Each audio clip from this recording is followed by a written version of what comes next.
Assalamualaikum warahmatullahi wabarakatuh. Salam sejahtera untuk kita semua. Perkenalkan, nama saya Tiara Veritayastika, STMT, dosen tetap dari program studi S1 Teknik Industri, Fakultas Rekayasa Industri, Universitas Telkom. Video ini saya buat sebagai bentuk pernyataan diri dalam unjuk kerja Tridharma Perguruan Tinggi atau PDD UKT-PT tahun 2025. Pada video ini saya akan memaparkan mengenai mata kuliah yang saya ampu yang sesuai dengan bidang keilmuan saya, yaitu mata kuliah simulasi komputer. Mata kuliah simulasi komputer memiliki bobot 2 SKS dalam satu semester, di mana mata kuliah ini ditujukan kepada mahasiswa S1 Teknik Industri semester 5 dengan total 16 kali pertemuan. Proses pembelajaran mata kuliah ini menekankan pada 3 aspek utama, yaitu delivery, interaction, dan assessment. Untuk deskripsi mata kuliah simulasi komputer merupakan mata kuliah yang mengajarkan perancangan simulasi sebagai rumusan solusi dalam permasalahan kompleks pada sistem yang terintegrasi. Simulasi dijalankan dengan bantuan software komputer untuk memperlihatkan perilaku dari sebuah sistem. Mata kuliah prasyarat dari mata kuliah simulasi komputer ini terdiri dari 2 mata kuliah, yaitu mata kuliah pengembangan sistem dan statistika industri. Lalu mata kuliah ini juga memiliki praktikum pendamping, yaitu praktikum teknik industri 3, pengembangan produk dan simulasi insight. Adapun capaian pembelajaran lulusan atau CPL Prodi pada mata kuliah ini meliputi 2 CPL, yaitu CPL 2 dan CPL 12. CPL 2 yaitu mampu merancang sistem terintegrasi sesuai standar teknis, keselamatan dan kesehatan lingkungan yang berlaku menggunakan pendekatan sistem untuk menjadi solusi terhadap masalah rekayasa kompleks pada sistem terintegrasi dengan mempertimbangkan aspek kinerja dan keandalan, kemudahan penerapan dan keberlanjutan, serta memperhatikan faktor ekonomi, sosial, dan kultural. Sedangkan untuk PLO 12 yaitu mampu memanfaatkan teknologi informasi dan komputasi dalam melakukan praktik ke teknik industrial. Lalu terdapat 3 capaian pembelajaran mata kuliah atau CPMK pada mata kuliah simulasi komputer, yaitu CPMK pertama mengenai mampu menjelaskan kompleksitas sistem dan konsep simulasi pada sistem terintegrasi. Lalu kedua, mampu merumuskan, membangun, menganalisis, memverifikasi dan memvalidasi model simulasi dari masalah rekayasa kompleks pada sistem terintegrasi. Lalu CPMK 3 yaitu mampu menggunakan tool simulasi untuk menyelesaikan masalah pada sistem terintegrasi. Untuk materi pada mata kuliah ini adalah yang pertama mengenai Introduction to Complexity and System Simulation, Simulation Basic, Discrete Event Simulation, Statistical Model in Simulation, Random Number and Random Variate Generation, Data Collection and Analysis, Model Building, Monte Carlo Simulation, Queuing Model, Verification and Validation, lalu Output Analysis and Comparing System. Perkuliahan dalam mata kuliah simulasi komputer ini diselenggarakan dengan menggunakan mode blended learning, yaitu pendekatan pembelajaran yang mengkombinasikan sesi tatap muka langsung dengan pembelajaran daring atau online. Lalu dalam pelaksanaan mata kuliah ini juga didukung dengan penggunaan LMS dari Universitas Telkom. Untuk metode pembelajaran, adapun dalam proses pembelajarannya, metode yang digunakan diantaranya adalah ceramah dan diskusi interaktif dengan mahasiswa. Selain itu, mata kuliah ini juga merupakan mata kuliah project based learning, di mana nanti di akhir semester mahasiswa akan mengerjakan proyek secara berkelompok untuk melakukan analisis terhadap sistem nyata yang relevan dan kemudian dimodelkan dan disimulasikan menggunakan software simulasi. Tujuan dari tugas ini adalah untuk melatih mahasiswa dalam menerapkan konsep simulasi pada sistem nyata. Mahasiswa akan diminta untuk mengumpulkan data, membangun model, melakukan pengecekan dengan verifikasi dan validasi, menganalisis output, dan memberikan rekomendasi perbaikan terhadap sistem yang sedang dianalisis. Lalu untuk sistem penilaian terdapat 3 asesmen yang tersebar ke dalam 3 CPMK, yaitu terdapat kuis dan tugas, ujian tengah semester, dan tugas besar. Untuk bobot persentase masing-masing asesmen tersebut, untuk kuis dan tugas itu sebesar 30%, lalu 20% untuk ujian tengah semester, dan 50% untuk tugas besar. Referensi yang saya gunakan dalam mata kuliah ini adalah beberapa buku karya ahli yang relevan dan artikel ilmiah dari jurnal bereputasi. Salah satunya itu terdapat buku Simulation Modeling and Analysis, Simulation Using Pro Model, dan jurnal-jurnal penelitian yang berhubungan dengan simulasi komputer. Demikian penjelasan mengenai mata kuliah simulasi komputer pada program studi S1 Teknik Industri Universitas Telkom. Selanjutnya akan ditampilkan cuplikan dari proses pembelajaran tatap muka mata kuliah simulasi komputer. Selamat menyaksikan. Oke, Assalamualaikum warahmatullahi wabarakatuh. Selamat sore semuanya. Oke, semoga masih semangat di perkuliahan terakhir ya hari ini ya. Sudah sangat sore gitu. Oke, kita akan masuk di mata kuliah simulasi komputer. Untuk materi hari ini itu mengenai Introduction to Complexity and System Simulation. Oke, hari ini kita akan membahas mengenai ada 5 materi di sini. Ya, untuk pertemuan hari ini itu termasuk ke dalam CPMK 1, yaitu harapannya ketika kalian selesai di perkuliahan ini, kalian mampu menjelaskan kompleksitas sistem dan konsep simulasi pada sistem terintegrasi.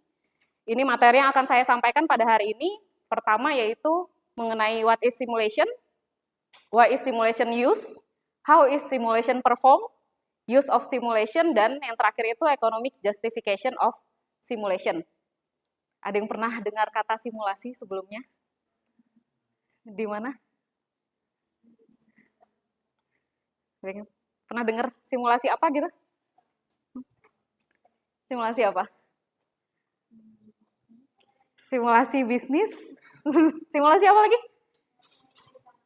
Simulasi bencana alam, contohnya simulasi apa? Simulasi gempa bumi. Ada yang pernah ikut simulasi gempa bumi? Di mana? Studi tour, ada simulasi gempa bumi? Oh, oke. Ada yang pernah ikut simulasi kebakaran di kampus? Belum pernah ya? Pertanyaannya kenapa sih harus disimulasikan? Misalnya kebakaran gitu. Kenapa harus ada simulasi kebakaran di sebuah gedung ya misalnya? Atau di sekolah gitu?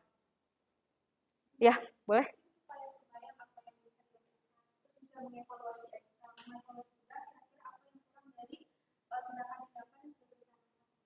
Iya, jadi bisa dapat gambaran gitu ya. Kira-kira nanti kalau real terjadi kebakaran misalnya, seperti apa sih gitu?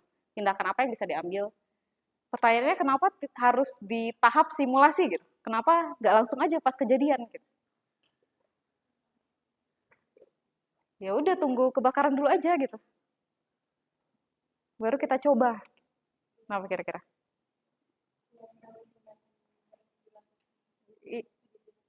Ya kenapa harus dibikin seolah-olah gitu? Kenapa nggak ketika kejadian aja? Ya, kamu namanya siapa? Ya, Virus gimana?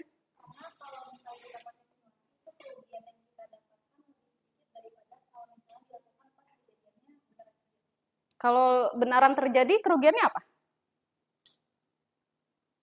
Apa kira-kira? Kalau kita cobanya ya udah, kita tunggu kebakaran dulu baru kita coba evakuasi gitu. Apa kerugiannya? Nyawa pasti ya, apalagi ya fatal gitu loh. Kita berhadapan dengan nyawa manusia gitu. Oke.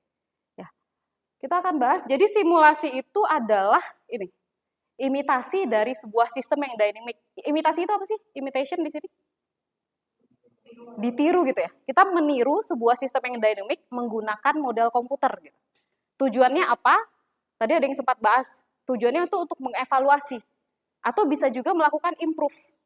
Jadi misalnya tadi kalau simulasi kebakaran gitu, kita coba simulasikan gitu. Oh ternyata alur evakuasinya seperti ini gitu. Berarti kan kita bisa evaluasi mengenai alur evakuasi yang sudah ada sekarang dan juga kita bisa lakukan improvement di situ tanpa membahayakan tadi, tanpa resiko. Kalau kebakaran kan resikonya berarti tadi nyawa ya. Kalau kita konteksnya dalam sebuah lantai produksi, berarti kerugian yang bisa kita hindari adalah misalnya tidak mengganggu proses produksi yang sedang berjalan gitu, atau tidak merusak produk gitu kan ya. Oke, nanti saya lihatkan bagaimana tampilan simulasi dalam sebuah lantai produksi gitu. Jadi fungsi utamanya itu tadi, dia meniru apa yang terjadi di real system gitu, dengan bantuan sebuah software simulasi. Seperti itu. Oke, kita lihat bentuknya di sini. Di sini saya ada video contoh simulasi menggunakan software. Kelihatan ya?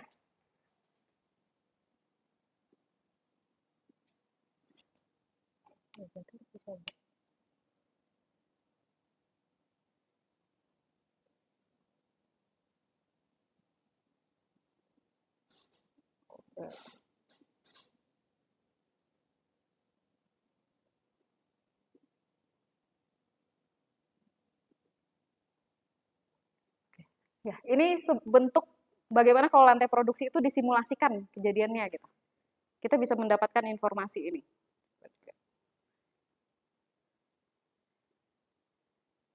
Oke. Jadi misalnya kita mengsimulasikan line produksi gitu untuk sebuah barang. Gimana kalau yang diaktifkan 4 line gitu atau 3 line?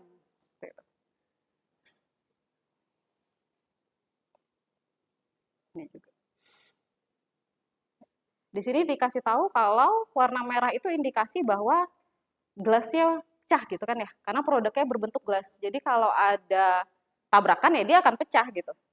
Itu mungkin kita bisa mensimulasikan kecepatan mesin yang diatur gitu. Oh kalau kecepatannya sekian, nanti bentuknya sekian gitu.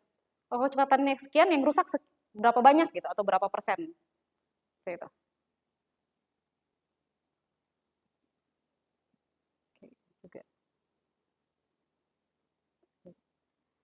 Jadi nanti di kelas, di mata kuliah saya, untuk kasus simulasi yang akan sering dibahas itu adalah simulasi di lantai produksi. Atau bisa juga simulasi-simulasi di sektor jasa, misalnya simulasi antrian di sebuah bank gitu, simulasi antrian di sebuah rumah sakit. Seru ya lihat gambarnya ya? Nanti kalian akan membuat gambar atau simulasi seperti ini untuk tugas besar di akhir semester gitu. Jadi nanti ya kalian akan bisa menghasilkan tampilan simulasi seperti ini gitu. Oke.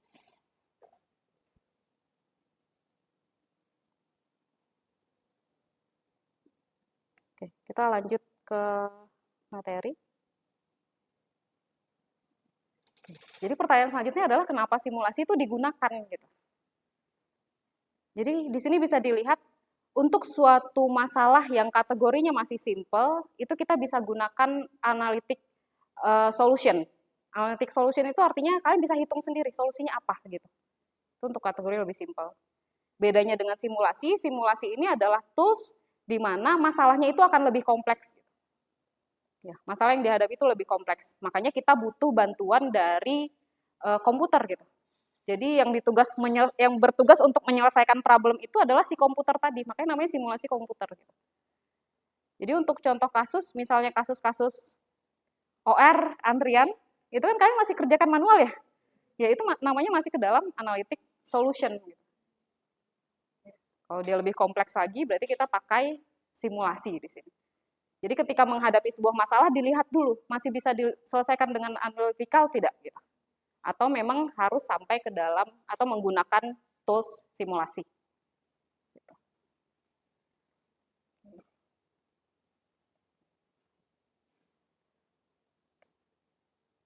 Ya. Ini alasan lain kenapa kita menggunakan simulasi tadi. Keyword utamanya itu adalah sistem kompleks. Sistem itu bisa dikatakan kompleks karena dia memiliki dua karakteristik ini. Pertama, interdependencies. Kedua itu adanya variability. Ada yang masih ingat interdependencies itu apa? Apa sih maksud interdependencies di dalam sebuah sistem? Secara harfiah artinya apa interdependencies? Saling ketergantungan gitu ya. Berarti kalau di lantai produksi apa yang saling ketergantungan? Apa sama apa?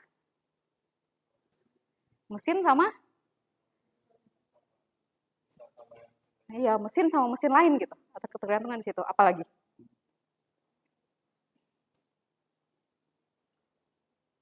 Ya, manusianya juga bisa gitu. Mesin sama manusia saling tergantungan. Jadi ketika sebuah sistem itu ada interdependencies, itu dia bisa menciptakan sebuah sistem yang kompleks. Misalnya rantai produksi sebuah sepatu gitu. Misalnya kalau kita mau memproduksi sepatu itu ada 3 mesin, mesin 1, 2, 3 gitu. Kalau seandainya apa yang terjadi di mesin 2 itu tidak terpengaruh dari mesin 1 dan mesin 3, ya itu sistemnya jadi sistem sederhana gitu. Tapi kan yang terjadi bukan seperti itu.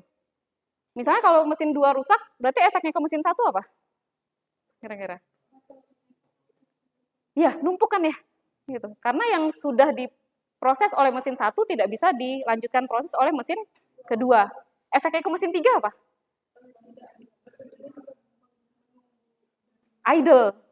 Ya dia mengerjakan apa? Stop gitu. Barang dari mesin 2 gitu. Ya karena ada saling keterkaitan tadi atau saling ketergantungan antar mesin di dalam sebuah sistem gitu. Ya. Ini beberapa karakteristik lain di mana meyakinkan bahwa simulasi itu adalah tools yang powerful untuk mencari sebuah solusi. Gitu. Oke. Selain simulasi itu bisa menghandle sebuah masalah yang kompleks, keuntungan lain dari simulasi adalah tadi yang saya tanya, dia menarik gitu. Enak ya lihat gambar jalan-jalan gitu, ada tampilan visualnya. Kalau di OR tampilannya apa? Angka-angka gitu ya. Atau kalau kalian pakai software Excel gitu ya, berarti angkanya gerak-gerak gitu. Oh ini maksimumnya di sini gitu. Oke. Jadi selain untuk mencari sebuah, biasanya tadi bagian improvementnya, simulasi itu bisa digunakan juga untuk memperkenalkan gitu. Misalnya kalau kamu mau mengenal lantai produksi lebih detail, ya lihat aja gambarnya tadi gitu, hasil simulasinya. Kamu jadi lebih ngerti, oh dari mesin ini ke sini, dari sini ke sini gitu. Oke. Selanjutnya ini, bagaimana simulasi itu dijalankan. Konsepnya kan seperti ini ya. Jadi harus ada real systemnya terlebih dahulu, kita pahami apa yang terjadi di real system tersebut, lalu dia jadi konsep. Konsep itu lalu yang dibentuk ke dalam sebuah model gitu. Jadi kita paham bagaimana real system ini bekerja, dimodelkan, kita mengerti konsepnya, dimodelkan, model ini baru kita salin ke dalam model komputer. Gitu. Harapannya adalah sebuah model yang bagus berarti dia bisa merepresentasikan apa yang terjadi di real system. Gitu. Jadi harapannya ketika ini yang kita otak-atik, itu nanti hasilnya bisa digunakan atau diimplementasikan di real system gitu. Jadi tidak membahayakan atau tidak mengganggu proses yang ada di dalam sistem nyata gitu. Ya. Tadi yang menghindari resiko itu. Ini salah satu kasus yang penggunaan simulasi. Tadi kamu nyebut bottleneck ya. Tadi di gambar itu ada bottleneck yang gelasnya pecah. Itu konsep bottleneck gitu kan ya. Jadinya ya tabrakan gitu atau menumpuk gitu. Ada yang bisa jelaskan salah satu kegunaannya ini? Fungsinya apa lagi? Selain bottleneck analisis, berarti dengan simulasi kita bisa menganalisis bottleneck-nya terjadi di bagian mana sih gitu. Apa lagi contohnya?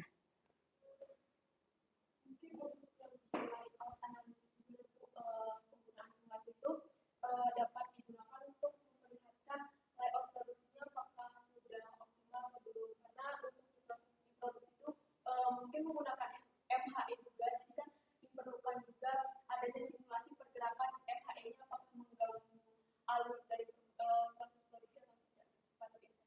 Oke, ya benar, bisa digunakan juga di layout analisis gitu. Kamu namanya siapa? Ya, terima kasih Ayu.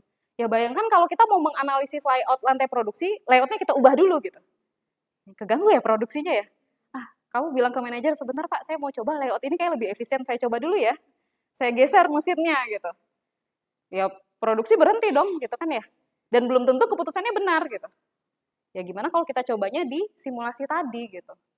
Ya, walaupun nanti endingnya ada cost yang harus kita keluarkan untuk membuat sebuah simulasinya, tapi kita menghindari yang tadi.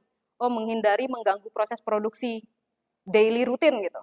Menghindari ternyata keputusan kita salah tapi sudah terlanjur diimplementasikan gitu.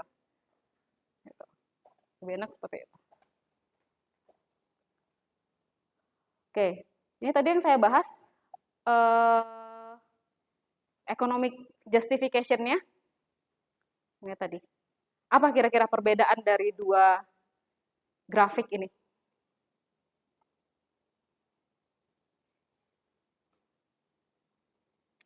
Jadi yang di sebelah kiri ini kalau menggunakan simulasi atau tidak?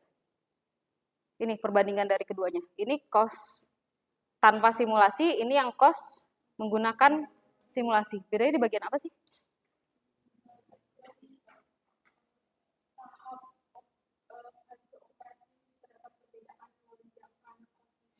Kalau misalnya dia menggunakan simulasi, mungkin di tahap desainnya itu dia cost-nya itu akan lebih tinggi dibandingkan dengan tidak menggunakan simulasi, hingga tahap namun di tahap implementasi cost-nya itu sudah mulai melandai hingga ke operasinya itu melandai. Nah, namun untuk yang tanpa simulasi di awal tahap desain mungkin dia tidak akan memakan cost sebanyak menggunakan simulasi, tapi di tahap implementasi dan di operasi terdapat menggunakan cost yang cukup tinggi. Ya, bisa dilihat. Tadi kan kalau di awal, di fase desain gitu, ya pasti akan lebih mahal yang pakai simulasi gitu kan ya. Kita harus hire modelernya dulu misalnya gitu, untuk kumpulkan data, bikin model, dan diuji modelnya benar atau tidak gitu. Tapi nanti kita bisa lihat di fase operation-nya gitu, ketika misalnya lantai produksinya sudah berjalan gitu kan ya, bisa jadi tadi kita menghindari keputusan-keputusan yang salah gitu, atau keputusan-keputusan yang tidak tetap. Jadi kita sudah bisa meramalkan apa yang terjadi, misalnya kalau desainnya seperti ini, kalau layout-nya seperti ini, kalau penempatan mesinnya seperti ini gitu. Jadi nanti perbedaannya terlihat di bagian arah akhir seperti ini. Oke, atau bisa seperti ini juga. Jadi pasti akan melonjaknya itu di bagian fase operasi untuk yang tanpa simulasi. Oke, seperti itu. Gimana? Ada pertanyaan untuk materi hari ini? Sudah mulai kebayang apa fungsinya simulasi itu? Oke, jadi apa pentingnya simulasi di sebuah rantai produksi misalnya, atau sistem layanan antrian. Oke, ada pertanyaan? Tidak ada? Kalau tidak ada pertanyaan, saya akan lanjut ke tugas untuk minggu depan. Ya, ini tugasnya. Kalian diminta untuk menentukan atau mempelajari klasifikasi dari simulasi ini. Jadi ada 3 pasang di sini. Tolong dicari pengertiannya, ditentukan perbedaannya apa, dan dicari contoh aplikasinya seperti apa. Gitu. Untuk tugas nanti bisa langsung dikumpulkan via LMS, dan deadline-nya juga sudah saya set di LMS. Silakan dicek. Oke, sekian materi saya untuk hari ini. Terima kasih untuk perhatiannya. Saya tutup. Assalamualaikum warahmatullahi wabarakatuh.